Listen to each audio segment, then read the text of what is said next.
Magandang hapon po. Ngayon ay araw ng linggo.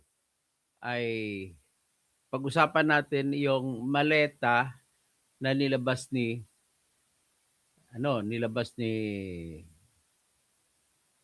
Saldico. Sandali lang ha.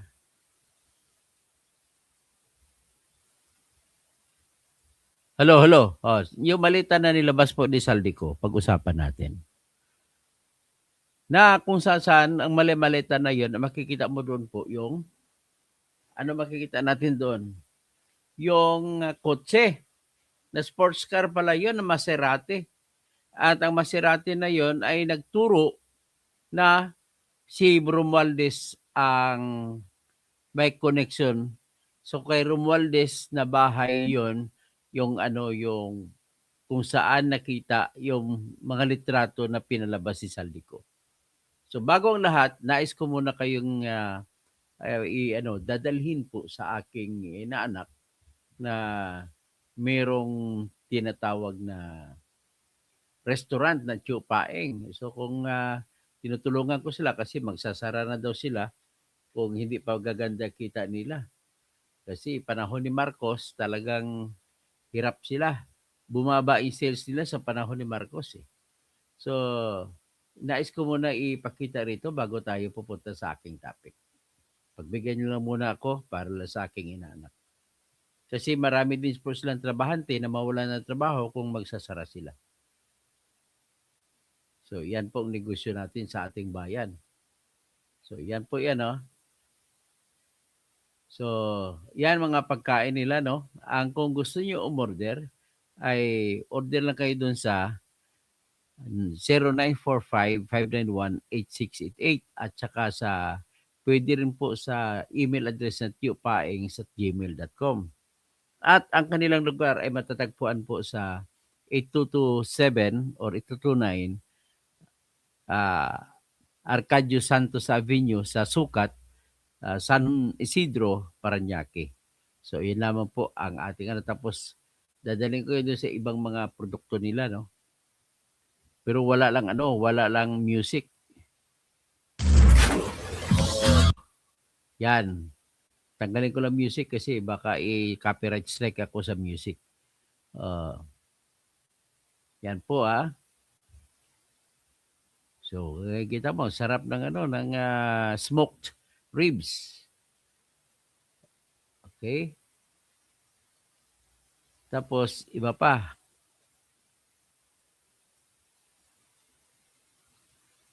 Iba pa ang produkto nila na ang produkto nila po ito, mga sandwiches. Makita naman yung mga sandwiches nila. Wala lang music, ha? Ayan.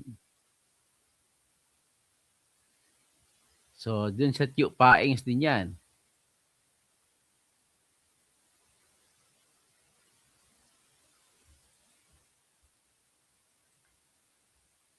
So, yan. Pagkatapos, ito pang ibang nila, presentasyon. So,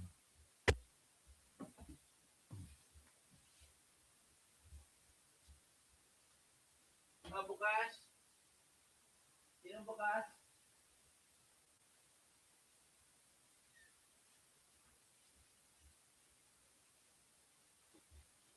Oh, nabukas lang ako ng pinto. So, yan po yung nila. Okay, so let us now go to our topic.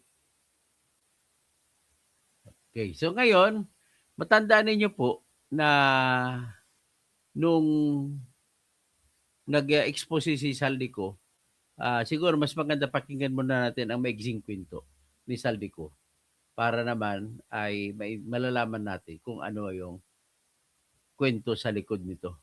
Mai-refresh lang natin. Okay? So,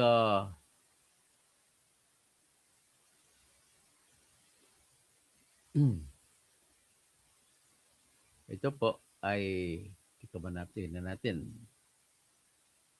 Sandali lang po.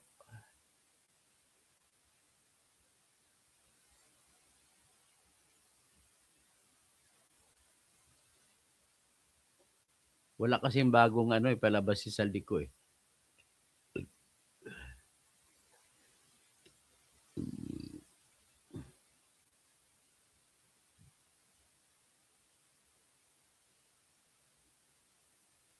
So, ito po ang ating ilabas muna natin yung sariwain muna natin yung sinabi ni Saldico. Sa ngayon, si Saldico ang pag-asa talaga natin dito. Kailangan makauwi siya pag wala ng wala ng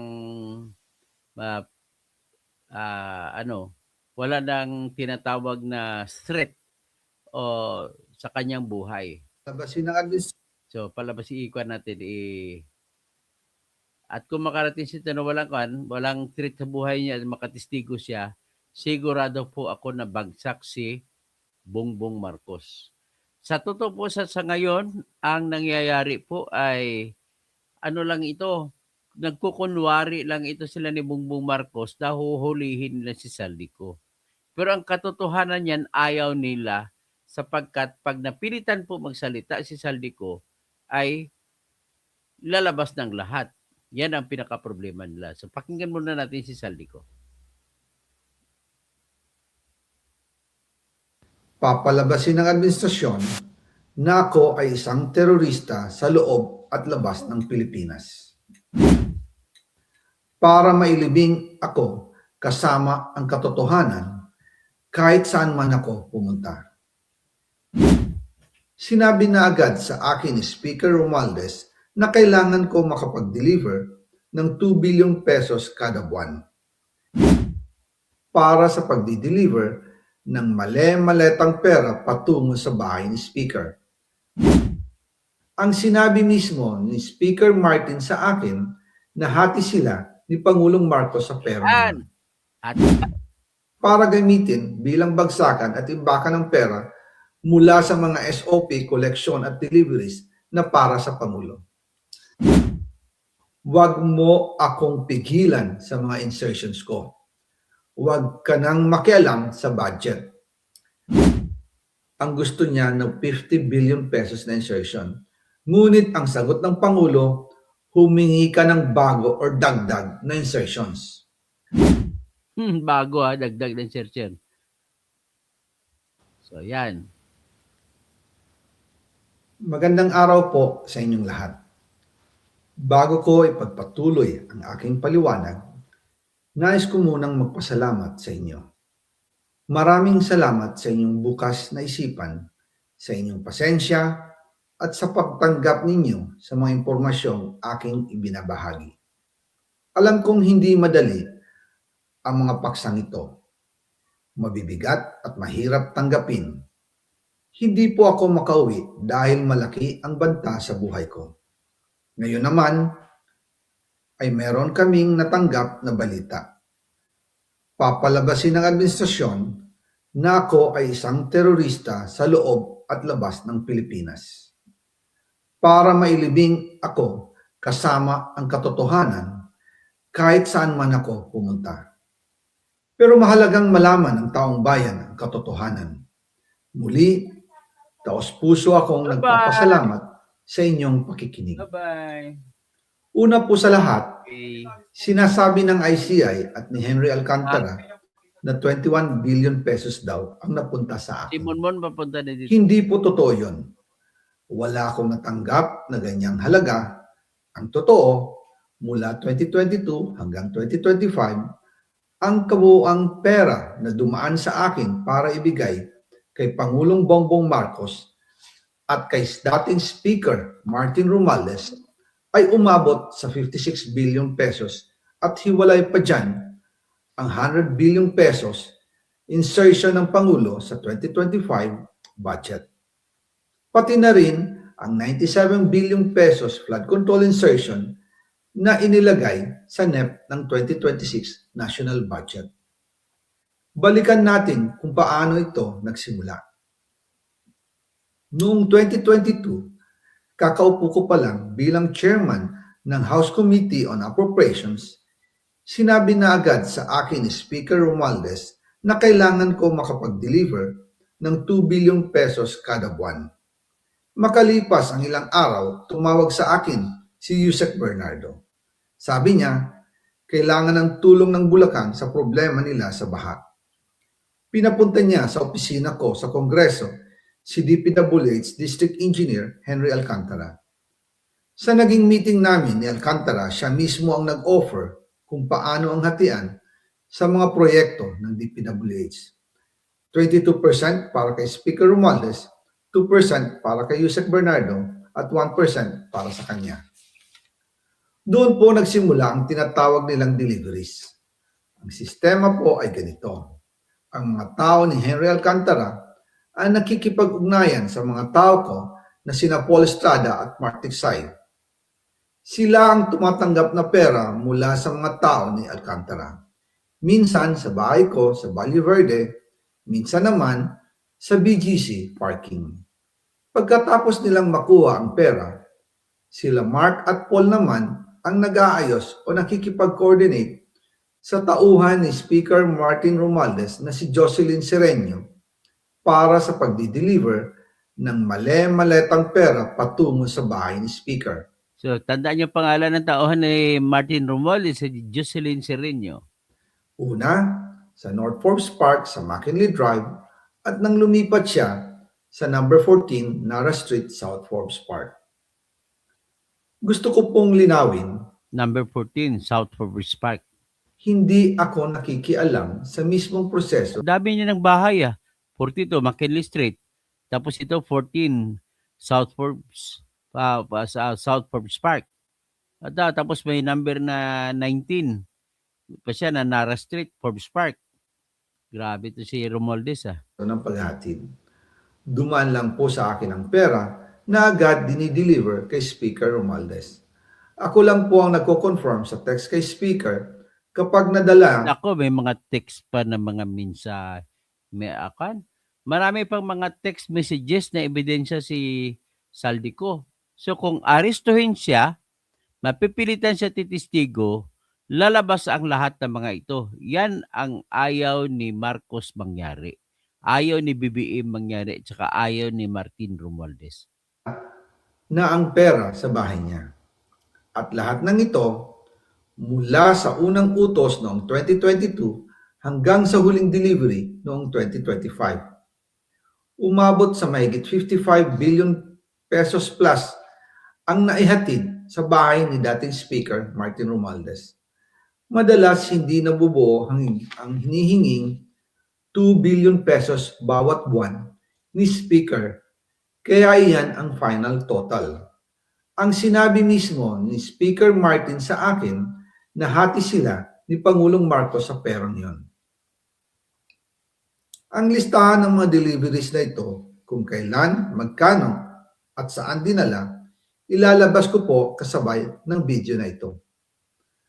Noong November 2024, habang nasa proseso kami ng pagtatalakay ng budget, nakipag-meeting sa amin ni Speaker Martin si Yusek Jojo Cadiz. Sabi niya, masama raw ang loob ni Pangulong Marcos, wala raw siyang natatanggap na remittance. At dahil laging napapagalitan si Speaker Martin ng Pangulo mula Setyembre hanggang November, inutusan niya ako na mag-deliver ng 1 billion pesos para kay BBM. Ayon pa kay Yusek Jojo, nang ipaalam niya ito sa Pangulo, ang utos sa kanya ng Pangulo ay mag-ingat at siguraduhin si Yusek Jojo lang ang maghahatid. So, yeah. Ang instruction po sa akin ni dating Speaker Martin Romualdez ay dalhin sa number 30 Tamarin Street, South Forbes Park at ibigay kay Yusek Jojo Cadiz dahil ito raw ang drop-off point na malapit sa bahay ng Pangulo. Sinabi rin po sa akin, Speaker Martin Romualdez. So, yan po, natatandaan nyo na may instruction specific si Marcos, si BBM, na kay Jojo Cadiz lang ibibigay. At huwag idaan kay Martin Romualdez. Ibig sabihin, ginugulangan pa ni Romualdez si BBM?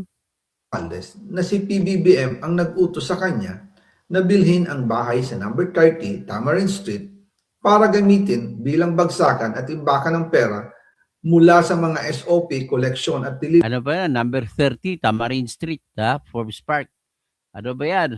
deliveries na Dami para nilang sa bahay, Pangulo. Noong December 2, 2024, So ayan po ang kinikwentong ito ni Saldico, ito yung nagkukumpirma sa kwento naman ni Toby Tiangco na noong November 24, 2022 may pinatawag siya si Romualdez at saka si Saldico ni BBM. At sa harap niya minura ni BBM si Romualdez. Bakit? Kasi hindi na nakapag-remit yun sa buwan ng September, October at November. So ngayon, November 24, pinatawag sila. 2024 yun. At nagsimula na naman ulit ang delivery, December. Yan ang kinakompirma ngayon ni Saldico. So tingnan natin ngayon siguro sa records ni Saldico kung December ay mayroon bang delivery sa December nung yung delivery ng 1 billion naman.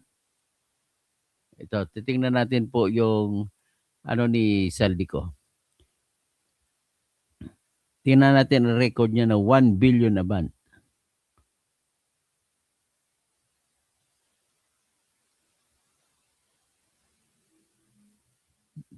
Ito. Hanapin natin.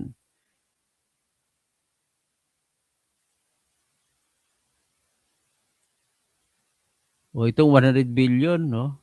Ay, hindi yung. Hanapin natin yung delivery. May delivery kasi. Dito natin hanapin sa kanya mga photos.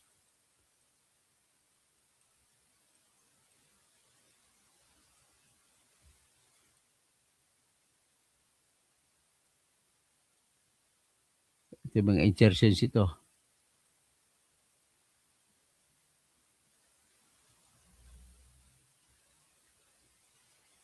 Ito, hantay niya. Ginahanap ko ng mga records na delivery.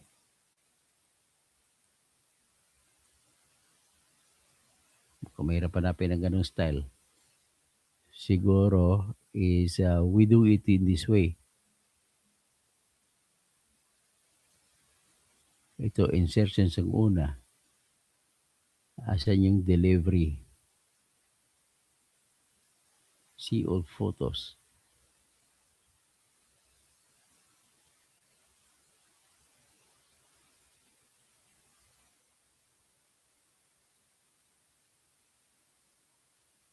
Itong delivery.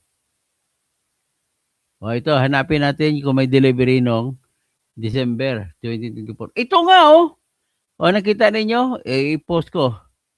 So na-confirma. Sana ba yun?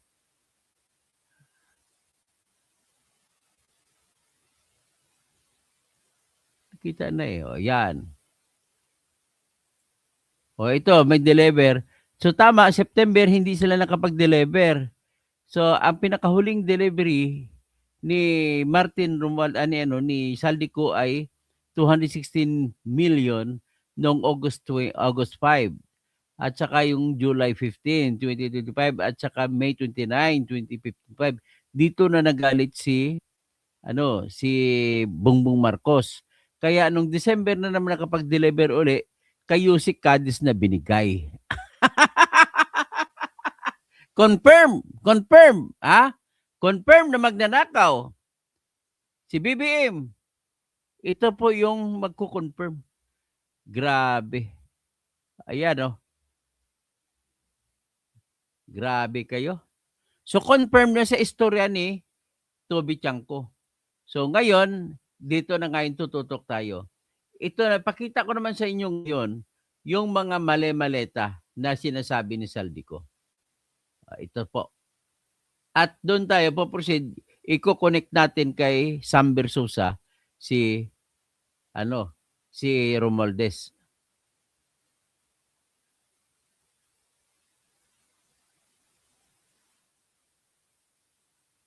Yan.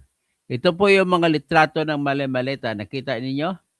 Ayan, mali-maleta na pinictura ni Saldico. Ito namang isa, dineliver ng January 11, 2025.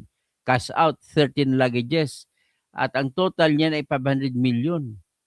So, ito naman ay cash out, 5 luggages. Ang total ay 250 million delivered to RR. Sino ba yung RR na yan? Hindi ko alam. Itong isa, January to RR din. Sino ba yung RR? Sige, palaisipan sa atin yan. July 16, 2024, delivered to RR pa rin. Yung may katabing sports car pa rin. Ito yung sports car na Maserati, oh. Katabi sa kaliwa. Okay. So ngayon, ito naman ay delivered 500 million. Malaking maleta. Grabe. This was done on January 17, 2025. Tapos ito naman, delivery noong August 8, 2024. Total of 500 million. Katabi sa kaliwa yung Maserati car na yung nakalagay doon. Tapos ito, June 3, 2024, cash out, 1 billion for RR. Grabe naman ito. O yan. At March 12, 2024, cash out, 35 luggages, total of 1 billion delivered to RR. Yan. Tapos cash out, November 15, 2024.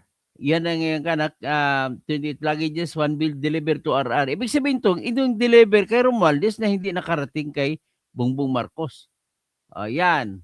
O tapos dito makita mo katabi sa kanan ang sports car na Maserati. August 16, 2024. So ang total niya 400 million. So ito naman, ang total naman 500 million. So depende pala, may malalaking maleta, may maliit na, grabe.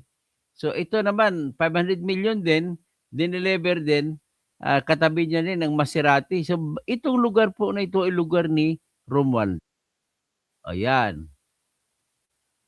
Yan na mga maleta na delivered February 1, 2025, 15 luggages.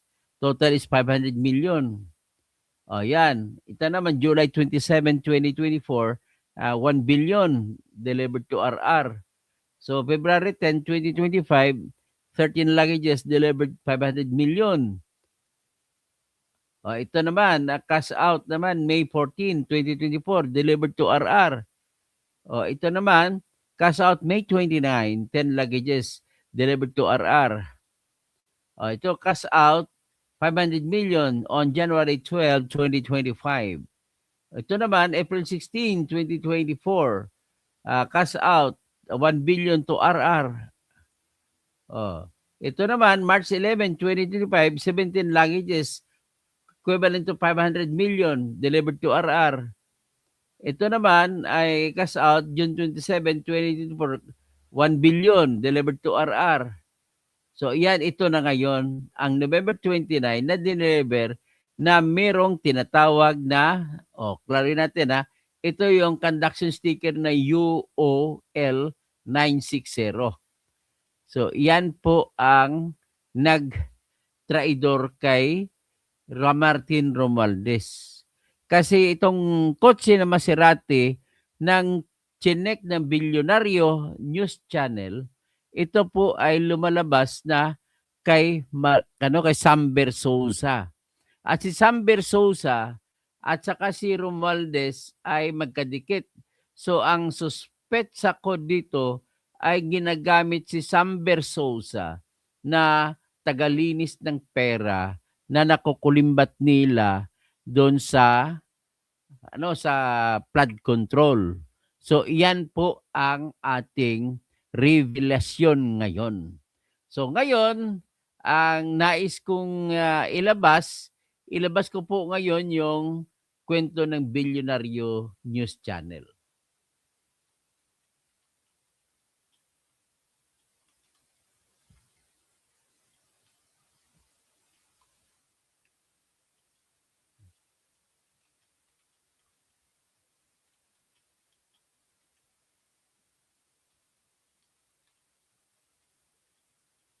Yan.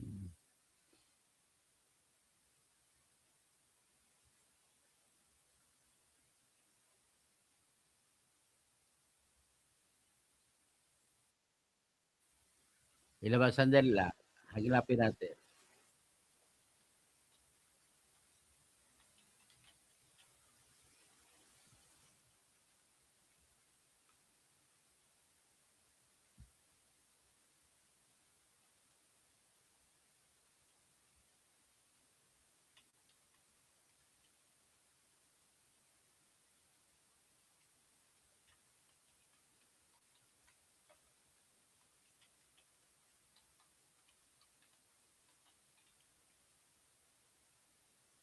'To. O ilalabas ko,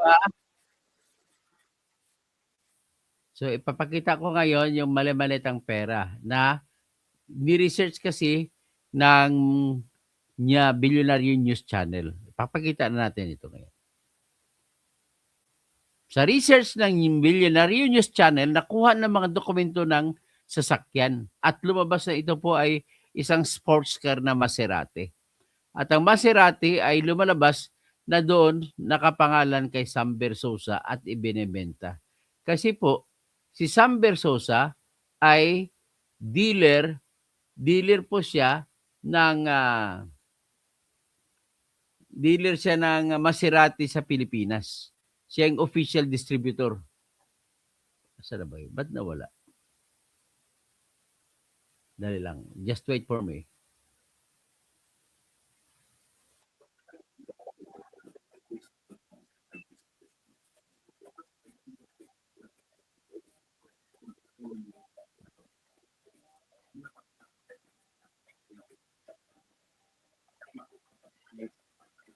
Ito.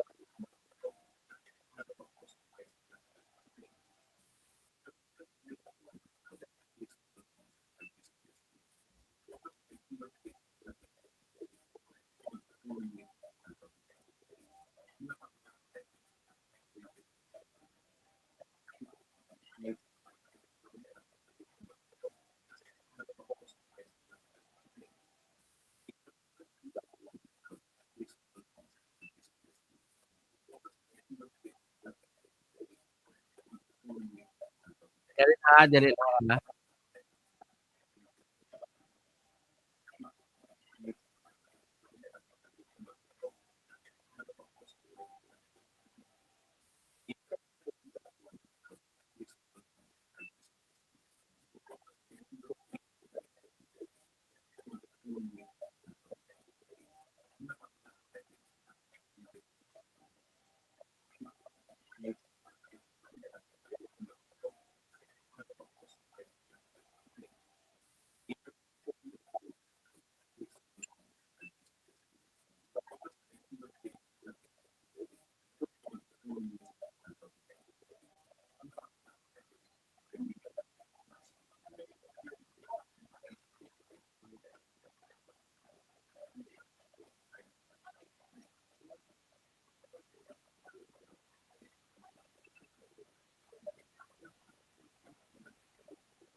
Ito siya. Ito. Sa mali-maletang pera ang pagsubaybay ng Billionaire News Channel sa bombshell videos ni dating Congressman Zaldico. Nakuha kasi namin ng impormasyon at natukoy ang may-ari ng sasakyang nahagip sa video na katabi ng umano'y cash deliveries para raw kay PBBM at former House Speaker Martin Romualdez. Ang detalye sa exclusive agenda report ni Joash Malimbay. November 15 ngayong taon nang ilabas ni ex-Ako Bicol Party List Representative Zaldico ang isa sa kanyang bombshell statements patungkol sa flood control scandal. Dito niya itinuro si Pangulong Bongbong Marcos at former House Speaker Martin Romualdez bilang pangunahing recipients ng pinakamalalaking kickbacks umano sa mga proyekto ng DPWH. Sa inilabas niyang video, ipinakita ng dating kongresista ang aniyay male-maletang deliveries ng mga pera para umano kina PBBM at Romualdez. Pero sa isa sa mga inilabas niyang larawan, tila nahagip ang conduction sticker ng isa sa mga sasakyang katabi ng mga maleta. Para mapatunayan ang mga litrato na deliveries ay ilalabas ko po together with this video. Eksklusibong nakuha ng Billionaire News Channel ang opisyal na mga dokumento ng naturang sasakyan. Naberipika namin na U0L960 ang nakalagay na conduction sticker dito. Yan. Ayon sa aming pagsusuri, wala itong ongoing o finished application para sa isang plate number sa Land Transportation Office. O, Sangkay, nagsisinungaling ka naman kayo ni Jill Review TV. Baka sinungaling, dukdukan na kasinungalingan talaga kay Sangkay. O, hindi to 8L o UL.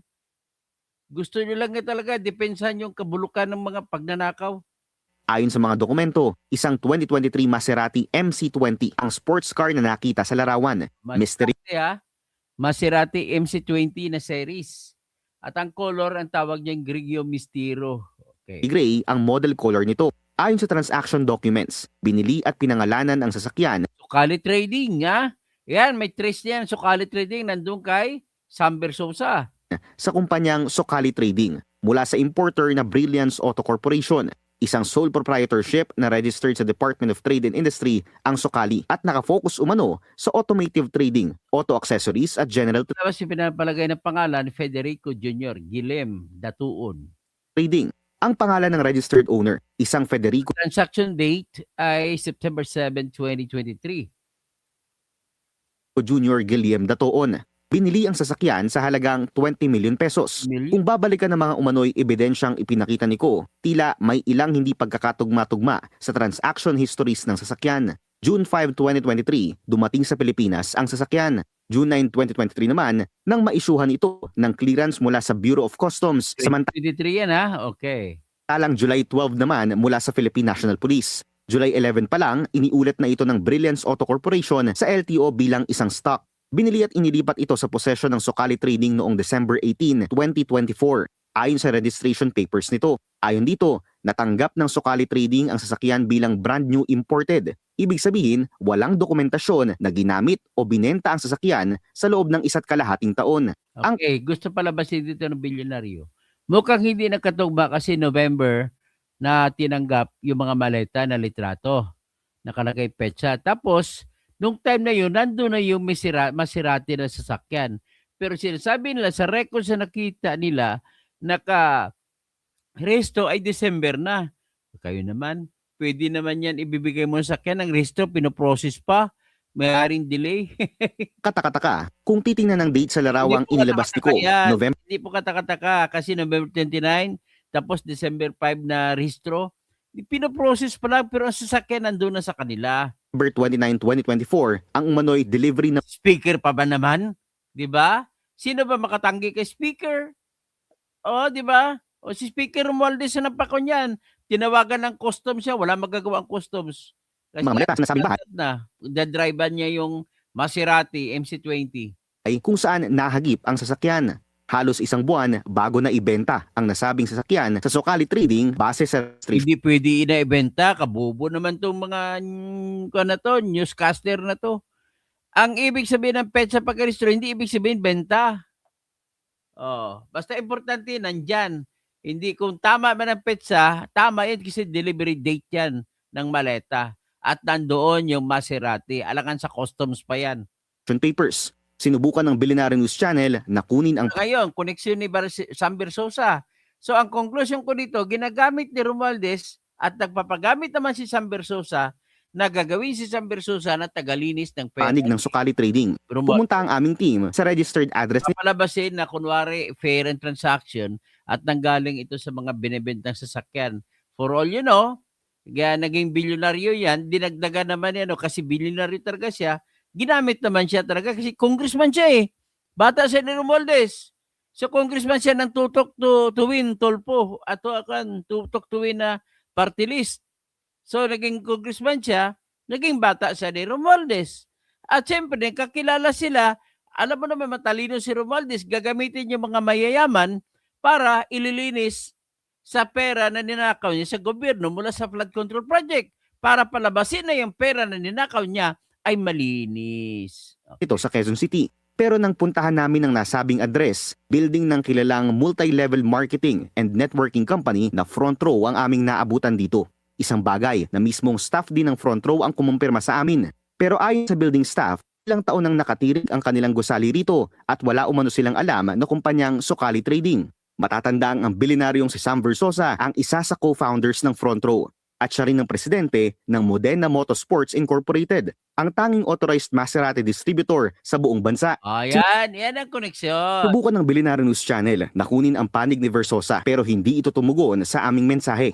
Sinisikapan ng Billionaire News Channel na kunin ang panig ng DTI para malaman ang impormasyon sa nasabing kumpanya. Lalo na nakakuha ang BNC ng isa pang dokumentong nagpapakita ng iba pang transactions ng Sokali Trading at Brilliance Auto Corporation. Ayon sa dokumentong nakuha ng BNC, bukod sa natukoy na 2023 Maserati MC20, 3 Maserati pa ang binili ng Sukali Trading sa Brilliance Auto Corporation sa kaparehong araw, December 18, 2024. Ang daming nabili. Siguro bumili doon si Romualdez.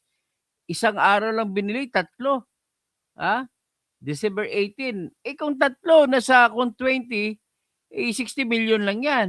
Kayang-kaya. Isang Levante GT at isang Grecale na imported noong May 25, 2023 at isang Mga model ng Maserati, Levante GT, Grecale, tapos Grecale GT. O yan, mga modelo ng Maserati. Grecale GT Hybrid na imported noong October 26, 2023. Para sa Agenda Weekend, Joash Malimban, Billionaire News Channel. Ayan So at least alam nyo na. Good morning. So alam nyo na mga ladies and gentlemen, alam nyo na, alam na this. Okay, ayan lang, dyan nagtatapos ang ating presentasyon. Okay, so nabisto si Romualdez dahil doon sa conduction sticker. Ito mga sinungaling si Sangkay TV, tsaka si Jill TV naman to, Review TV, makasinungaling to, nuknukan ng kasinungalingan, niluloko yung inyong mga subscribers. Mitch Bis, hello po, gandang hapon. Argo Ponyeta ka BBM. Makatang Tambay. Shout out, Sir Toto, good PM. Nanding Flores, si Ayup, yari ka na BBM, tapos na kagaguhan mo. Makatang Tambay, true ang sinasabi niya na deliver ng maletang pera para kay Martin, pero hindi ako naniwala. Wala sa kanya naiwan at wala siya nakaparte. Hindi rin ako naniniwala dyan. Kung ako pumayag na ako taga-deliver, imposible wala ako. No? Argo 679, nagsisisi ako, binuto ko yung BBM na yan. O nabudol ako ni BBM. Huwag ka maalala, hindi ka nag-iisa. So, Sweet Risa, 34, correct po kayo, sir. Kaya isigaw na walang tigil na Marcos, resign! Mga kurakot! Kulong na yan! Ayan ang sigaw natin na dapat magpaimbuyog at pabalik-balik na nating mapakinggan. Deoxil Rose, Ralph Precto daw yan. RR Ungan, Ralph Precto. Patay si RR Ralph Precto. Pat Kibete, RR Basi Recto. Sweet Risa, RR Romualdez din, pwede rin. Rafi Tolpo, baka si Rafi Tolpo din. Sam Versosa, pinakawalang kwentang bilyonaryo. Bakit dokto ka ng yaman sa networking? Zero value industry? Sa malamang may activities na illegal tulad ng money laundering. Ginagamit kasi ni Romualdez sa money laundering.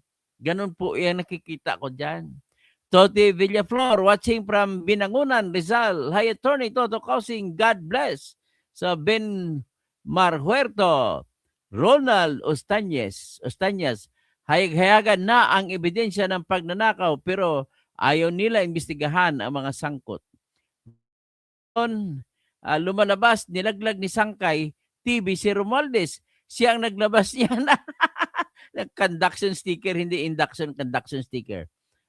Konnichiwa, Nakata Minamamo, Swiss High 30, pwede po talaga yan na on process ang registration pero pwede gamitin. Tama, ganun naman talaga eh.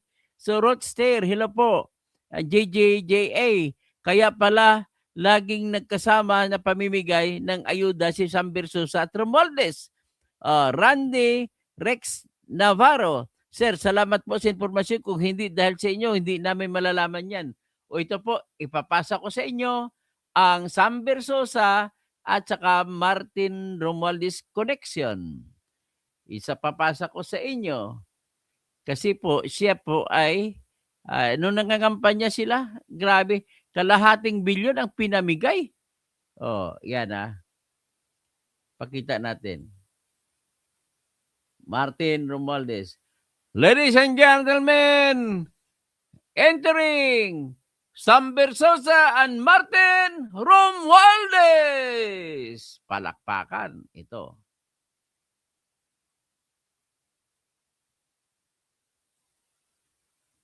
Yan, ito, Martin Romualdez. Umpisa. Yan, during the kampanya ito, kampanya ng May 2025. $500 million po ang pinamigay. In cash $500 million ang pinabibigay ni Romualdez. ang pinamigay natin sa mga kababayan natin. So napakabuti po ng ating Congress, 19 Congress kasama ang ating Bakit hindi mo nilagay sa sosi mo yan? Ha? Speaker. Sambir Susa, ilagay mo sa sosi mo yan. Ang nag-donate sa'yo ng $500 million, si Romualdez. Speaker Martin Romualdez. $500 million po ang pinamigay. In cash ang pinamigay natin sa mga kababayan natin. So napakabuti po ng ating Congress, 19 Congress kasama ang ating Speaker. Speaker Martin Romualdez. Panahon na yan, Congressman, si... $500 million po ang pinamigay. In cash. So, yan po nakikita ninyo. So, ito naman, sana all mayaman. O itong isa naman.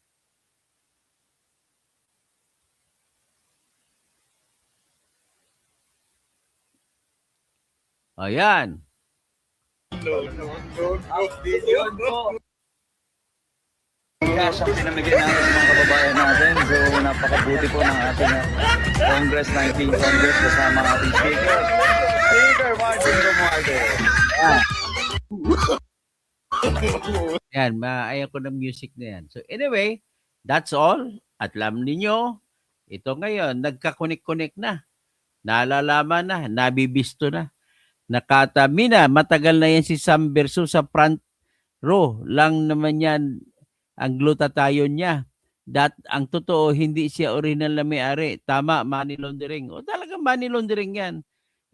Randy, Rex Navarro, sir, salamat sa impormasyon. Isa pa, si Rafi Tulfo, kung tunaw na kung totoong mayaman si Sam versus hindi bibili na Maserati yan. Foreman supercar. Foreman supercar pa lang Maserati. Kung tunay. Tunay ito. Tunay. So, para natin malaman, at ginagamit niya, merong Maserati show si Sam Versosa. Ito po.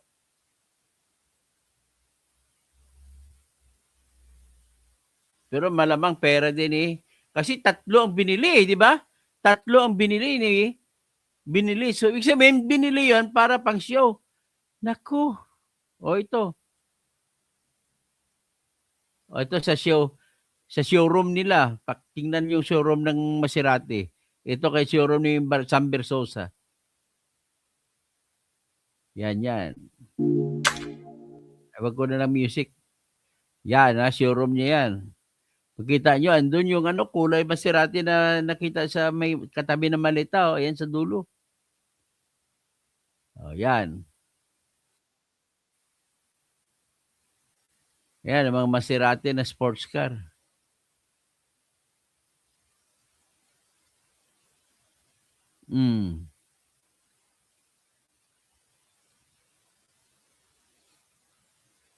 Tingnan natin yung sports car na kamukha nung sa tabi ng maleta.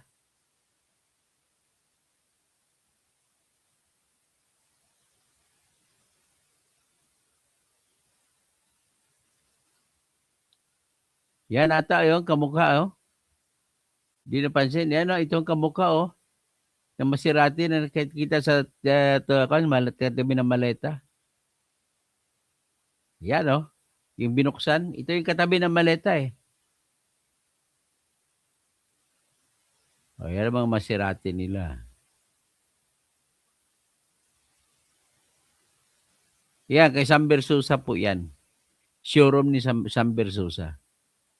So, okay. Hanggang dyan lang at marami pong salamat sa masirain bang Maserati, sabi ni Rafi Tulfo. Foreman supercar. Hanggang dyan lang at maraming salamat po sa inyong lahat.